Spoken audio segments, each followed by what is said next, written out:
Chapter 1. The numbers in front of Hannah Novak blurred as she stared at them, but they didn't change into the numbers she wanted. She sighed. Not once had she thought building a luxury retreat was going to be easy, but she hadn't expected it to be quite so hard either. She shouldn't have let her grandparents push her into it so soon. She wasn't ready. But she couldn't tell them that, not without them asking why. Her skin tightened. That was something they never needed to know. The phone's ring was shrill, and she reached for it in relief. "Blackbridge Holiday Park, how may I help you?" "Help me, Hannah Banana. You're my only hope." Hannah grinned at the plaintive tone in Lincoln's voice. "What can I do for you, Sergeant Zanetti?" "You can tell me you've got an on-site cabin free for the next few weeks." She laughed. "The summer holidays start next Thursday," she said. "We're booked solid until February." Lincoln swore. "Everyone is booked solid." "Glad I was the last one you came to," Hannah joked. "Why do you need accommodation?" "It's for our new senior constable. Do you remember Ryan Kilpatrick? He lived here for a couple of years during high school." Hannah's heart fluttered. "Yeah, I remember him." She'd never forgotten her first crush. He'd arrived in town when she was 11, and he was much older, 16. She'd been so in love with him that she'd ridden into a ditch one day when she'd seen him unexpectedly. That most mortifying experience had morphed into the best day of her 11-year-old life, when he'd picked her up and taken her home to her grandparents to have the grazes on her knees tended. She smiled at the memory. He'd been good-looking then. What would he look like now? "I don't know what I'm going to do," Lincoln said. "The government house he was supposed to stay in has been trashed by the last tenants, and with Christmas coming up, we can't get it repaired in time. The closest accommodation available is in Albany, and it's a reasonable drive if he needs to come out in an emergency. Plus, he can't leave his kid at home." "He's got a child?" She ignored the flash of disappointment. Of course Ryan would be married by now. "Yeah, an 8-year-old boy." She hesitated, glancing at the spreadsheet in front of her. "When's he due here?" "Sunday night. Have you got something in mind?" It would be tight to get the cabin finished, but it was possible. It would give her a boost of funds, and having a family as her first guests would give her a chance to get used to having someone else on her property. A way to ease herself into the situation. "Hannah, I'll be forever in your debt if you find me a solution," Lincoln pleaded. The idea of taking the next step sent her pulse racing, but his plea twisted her arm. Well, it's not ideal." "What have you got?" "It's kind of small for a family." She winced at her tone. She was supposed to be trying to rent the cabin, not trying to make him change his mind. "It's just Ryan and his boy." Hannah froze, her chest tight. "What about the boy's mother?" "Ryan's divorced. Have you got a place for him to stay?" "No, Mrs. Kilpatrick." That wasn't good. Her breath came in short pants, and she closed her eyes, concentrating on her breathing. She'd be out there on her own with only Ryan and his boy. It was too risky. She couldn't be alone with any man these days. So few could be trusted. "Hannah, you gotta help me." Lincoln wasn't going to let up. She opened her eyes. If she was ever going to make the retreat succeed, she had to do this. Ryan had been kind to her when she was a child. She had trusted him then, and now he had a son. Surely he wouldn't do anything bad with his son around. Hoping she wasn't making a mistake, she said, "The first cabin at the Hideaway Retreat is almost finished. It needs the flooring and curtains installed and the walls painted. I might be able to get it done by the weekend." She still hoped he would refuse. "Can I take a look at it?" She sighed, checking the time. Lynette would be starting soon. "I'll meet you out there in half an hour." "Perfect, I'll see you then." Hannah hung up and put her head in her hands, hating the nausea in her stomach. She should have kept her mouth shut. The back door rattled as Lynette came into the office. "Morning, Hannah," she said. "It's already shaping up to be a scorcher today." She hung her wide-brimmed straw hat on the hook in the hallway and wiped her forehead. "Morning." Quickly, Hannah went over the work that was required around the park. "I've got this," Lynette said. "You've got plenty of work on your construction site." Hannah forced a smile to her face, thinking about Lincoln's request. "I sure do." The summer holidays would cut into the time she had to work at the retreat, as the caravan park would be full, and there were always guests needing something. She whistled for Joe, her brindle-coloured bull mastiff who was lying on his bed in the corner, and grabbed her keys. "Shirley will be in at 10. I'll see you this afternoon." The warmth hit her as she stepped outside, holding the door open for Joe to follow her. She breathed deeply. It was still early, so there was no one in the pool and no kids in the playground. Most of the people staying in the park at the moment were grey nomads, retirees who travelled the country in their caravans. Many of the park sites nearby were empty, but there was a red car parked at one of the on-site cabins. By the end of next week, the park would be full of people who wanted to get away before Christmas. The southern coast of Western Australia was a popular tourist destination. Breathing out, some of the tension left her. Having grown up at the park with her grandparents, she knew every bit of this ground. It was her safe zone, a place she'd fled to after both traumatic events in her life. She wanted her retreat to feel like that for her guests, a safe haven, a place to get away from it all and just be. With that in mind, she headed for her car. Lincoln was waiting at the entrance to her property when she arrived 10 minutes later. She waved at him as she drove in, and he followed her in the police car. Her four-wheel drive shuddered as it bounced over the potholes. She'd have to grade the gravel drive if Ryan took the cabin. It had been on the list of things she had to do before she made the cabins available, along with setting up more of the facilities, the nature walks, widening the paths to the beach, and fencing off the lookout area so no one fell off the steep cliff. She would have to do all of it at once if she rented the cabin. She'd hate for Ryan's son to wander off and hurt himself. The scent of peppermint trees floated through her open window, reminding her of how much she loved this land. On a quiet night, she heard the waves washing up against the shore, and the cows from the next property quietly mooing. It was the perfect location for a retreat, for people to get away and relax. When the road forked, she took the left branch and pulled up in front of the wooden cabin. It looked good, comforting, quaint. There was a short path up to the front door, and she still needed to plant the garden beds under the windows with some hardy Australian natives, but aside from that, the outside was finished. Getting out of the car, she waited for Joe to jump down before facing Lincoln. "You've done a great job, Hannah." He stood at a comfortable distance from her with his hands in his pockets, looking at the cabin. "You haven't seen inside yet." She opened the door. The concrete floors and bare walls needed a good clean to remove the remaining building dust before they could be finished. The kitchen's small, but equipped with a stove, oven and microwave. She led him into the main room, making sure Joe was with her. "There are 2 bedrooms in this one, both with ensuite." Lincoln peered into the bathroom and grinned. "Very nice." She smiled. "I can get the painting finished by Sunday, but the flooring isn't due to go in until the end of next week." They wandered back out into the main living area. "What about furniture?" "Hasn't Ryan got his own?" she asked. "He left most of it with his ex," Lincoln said. Damn, she'd been hoping to spend the furniture budget on grading the road. "All right, I've got pieces picked out and on order in Albany. I'll ask if they can deliver it this week." "This is perfect, Hannah. Ryan said he didn't need a lot of room. How much do you want for rent?" She hesitated. No, she had to do this. She had to get over her fear of being alone with men. If she was going to run this facility, she needed to be comfortable with people coming and going.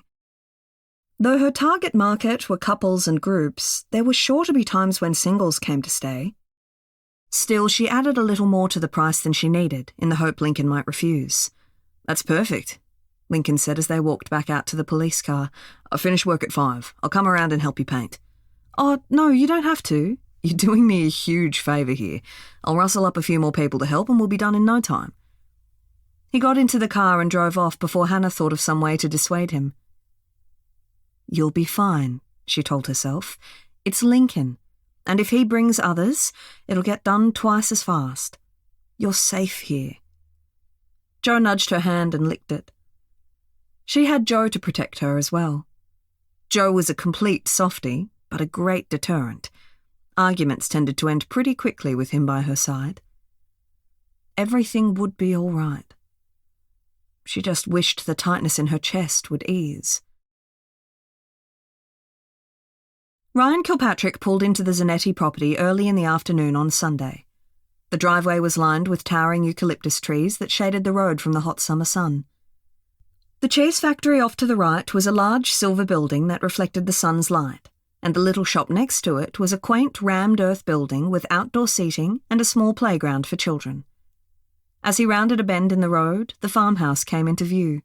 It was nestled amongst a lush garden, lovingly tended by Mrs. Z, and had a huge tin roof that came down to a wooden veranda, which wrapped all the way around it.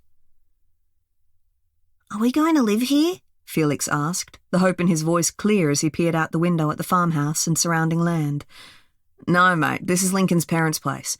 He said he'd meet us here and show us where we're going to be staying." After driving for 4 days, Ryan was exhausted. But for the first time since he'd made the decision to leave Karratha and move his son 2,000 kilometres away from his ex-wife, he relaxed. The farmhouse was like coming home.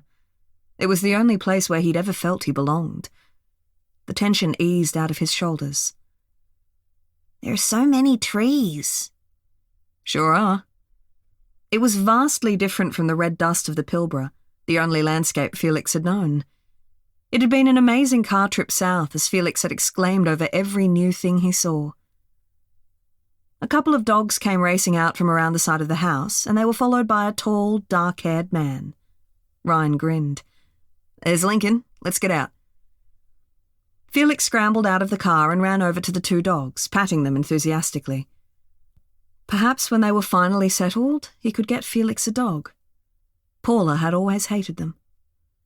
"You made good time." Lincoln held out a hand. Ryan shook it, and they hugged. "Yeah, once we got through Perth, I just wanted to get here." Felix slipped his hand into Ryan's. "You remember my son, Felix?"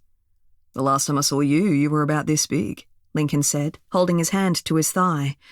"Why don't you both come inside? Mum's putting on the kettle, and I heard mention that she's made her famous cassata cake." Felix perked up. Ryan grinned. He fondly remembered Mrs. Zanetti's cake. "Lead the way." They followed Lincoln inside the farmhouse. The scent of the trailing honeysuckle on the veranda took Ryan straight back to his teenage years, when he and Lincoln would sit out there after a day of surfing and talk about what they were going to do after high school. "Ryan!" Mrs. Zanetti rushed over and embraced him. His chest swelled as he wrapped his arms around the small woman, inhaling the scent of roses. She'd barely changed in the 9 years since he'd seen her last. "It's great to see you, Mrs. Z." "And who is this?" she asked as she stepped back. "My son, Felix." Felix looked up at her wide-eyed. "Hello, Mrs. Zanetti," Ryan prompted. "Nonsense. Call me Nonna." Mrs. Z cuddled Felix. "I've been waiting for grandchildren for years, but neither of my boys is willing to give me any." She took his hand. "There's a piece of cake in my kitchen with your name on it." Felix glanced over his shoulder at Ryan, his expression one of excitement as he followed Lincoln's mother down the hallway. Ryan's eyes watered at her instant acceptance of him and his child, and he blinked rapidly. Mrs. Z had been more of a mother to him than his own had been. He shook his head. "She hasn't changed." "No," Lincoln agreed. "She was thrilled when I told her you were moving back." He swallowed hard and forced a smile to his face. "We'd better get in there, or Felix might not leave us anything to eat." Lincoln clapped his hand over Ryan's shoulder. "It's good to have you here. It's great to be here." He'd been stupid not to come back sooner. No, he'd been naive, hopeful. Delusional, more like it. He shook his head. He didn't want to think about Paula now. He was going to enjoy his homecoming. Hannah checked her watch for the 3rd time. Lincoln had promised they would be there by 3, and it was coming up to past. She had half a bathroom tiled at the other cabin and wanted to finish the rest before she called it a day. Finally, she heard tyres on the gravel road, and Joe barked. She scanned the room one more time to make sure everything was in place. Aside from helping with the painting, Lincoln had called in a few favours and got the flooring done early, and picked up the furniture she'd ordered. She was pleased with how it had turned out. It was comfortable, but with touches of luxury in the bathrooms and bedrooms. The perfect little getaway. With a deep breath to brace herself, she went outside to greet her new neighbours.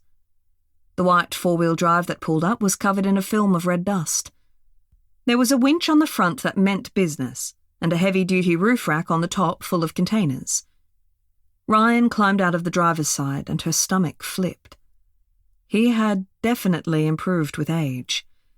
His thin, wiry frame had bulked out into lean muscle.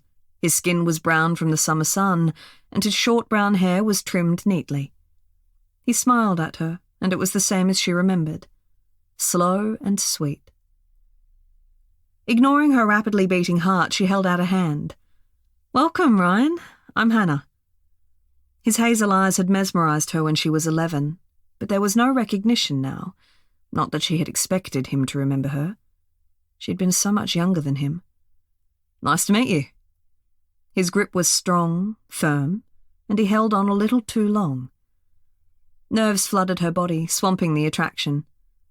"Where's Lincoln?" "He got recalled to duty, a car crash in town." His voice was the same gentle, calm tone. "Thanks for letting me stay." The tension leapt to Hannah's shoulders, and she moved away. Lincoln wasn't here. She was alone with Ryan. Where was Joe? "Dad, is that a dog or a horse?" The voice startled her. She hadn't noticed the young boy get out of the car. He was the spitting image of his father, and he was staring wide-eyed at Joe, who was sniffing at one of the newly planted kangaroo paws. Hannah whistled, and the dog trotted over. "This is Joe. He's a dog, a big one. He likes to be patted, if you want to say hi." The boy inched forward and then patted Joe's coat. Joe sniffed him and licked his hand. "You've been given Joe's seal of approval," Hannah told him. The boy laughed and wiped his hand on his pants. "This is my son, Felix," Ryan said. "How's it going, Felix?" Hannah asked. "Pretty good. Are we staying here?" he asked his dad. "Yeah, for a while," Ryan told him. Felix glanced around and then nodded. Hannah smiled. "Why don't you come inside?" She was careful to keep Joe with her as she led them into the cabin. "This is nice," Ryan said. She warmed at the compliment. "There's a bedroom with a bathroom at each end, and the kitchen has all the essentials." She handed him a card with the key. "There's a lookout near the beach that I haven't fenced off yet. If you go up there, don't go too close to the edge. If you have any problems, you can find me at the Blackbridge Holiday Park." Their fingers brushed as Ryan took the card and put it in his pocket. He was so very male, and awareness hummed along Hannah's skin, startling her. She needed to go. He could easily overpower her. He was taller than her, and the muscles in his arms were well defined. All he had to do was grab her, and she wouldn't be able to get free. Her breath quickened. There were 2 exits, and she had room to move. She placed a hand on Joe's head, letting the softness of his fur under her palm calm her. She could do this. "Have you got any questions?" "No." "All right." Relief flooded her. "I'll leave you to get settled in." Saying goodbye to Felix, she left, hurrying up the path to the next cabin. She was okay. Nothing had happened. She was safe, and she had Joe with her. Still, when she entered the isolated cabin, she checked that all the doors were locked before she continued tiling. Hannah walked out the door, and Ryan admired the way her hips swayed in a natural, sensual way. It was the only thing overtly feminine about her. She'd not cleaned up to greet him, wearing a blue t-shirt 2 sizes too big and baggy black shorts that were covered in smears of cement. The clothes hid any shape of her figure. Her hair was held off her face in a headband that made the short blonde strands poke out in different directions. She obviously didn't care about her appearance, but her face was pretty. There was something both familiar and odd about her. He would have to ask Lincoln if Hannah had lived in Blackbridge when he had. She seemed nervous around him. She checked where her dog was a number of times during their very short conversation. Why would she build a retreat if she wasn't comfortable around people? "Dad, can I have this room?" Felix called. Ryan wandered through to the bedroom that had a double bed in it. It was nicely made up, with a pastel green bedspread and mountains of pillows at the head, and a modern steel lamp on each side table. He had an urge to flop onto it and go to sleep. It had been a tiring few days. "Let me check the other room first." He went across the living area. Both bedrooms had double beds, and his ensuite included a spa bath. Felix would love having such a huge bed to himself. "It's all yours, champ," he called. Yes! Ryan smiled at his son's enthusiasm. Felix had far more energy than Ryan had at the moment, but he needed to get some of their things unpacked, including the few groceries he'd bought. "Come and give me a hand," he called, and went out to the car. He handed Felix the lightest of the grocery bags, and he carried the rest. On the next trip in, he brought Felix's toy bag and left it in the living area, where Felix dived straight in. Ryan was happy to let him play. The rest of the stuff was too heavy for him to carry. He wandered back out to the four-wheel drive and stared at the boot and roof rack full of containers. 9 years of his life, and it all fit into one car. This was all he needed. He had escaped Paula's barbed tentacles, and he had his son. They could easily buy more things, and he would make sure Paula never hurt either of them again. A couple of hours later, he tucked Felix into his new bed. He picked up the book they were reading together and opened to the chapter they were up to. Dad, "Yes, mate?" will Mum be able to find us here? Ryan put down the book. He couldn't read the expression on Felix's face. "I have to let your mum know where we are." He hoped that she didn't want to contact them. "Are you all right with that?" Felix shrugged. She won't be able to take me away, will she? His throat tightened. "Not if I can help it." He sighed. He should be honest with his son. "She's still your mum, and that means she has a right to see you." But she won't want to, will she? She said she didn't want me. He hated that Felix had heard one of Paula's rants, this one about Felix ruining their life. He hated that his ex was manipulative and cruel, hated that he'd stayed with her for so long, hoping she would learn to love them both. "I hope not." Good. It's better when it's just you and me. Felix snuggled down in bed. Where did we get up to in the story? Ryan was more than happy with the change in subject. He began to read.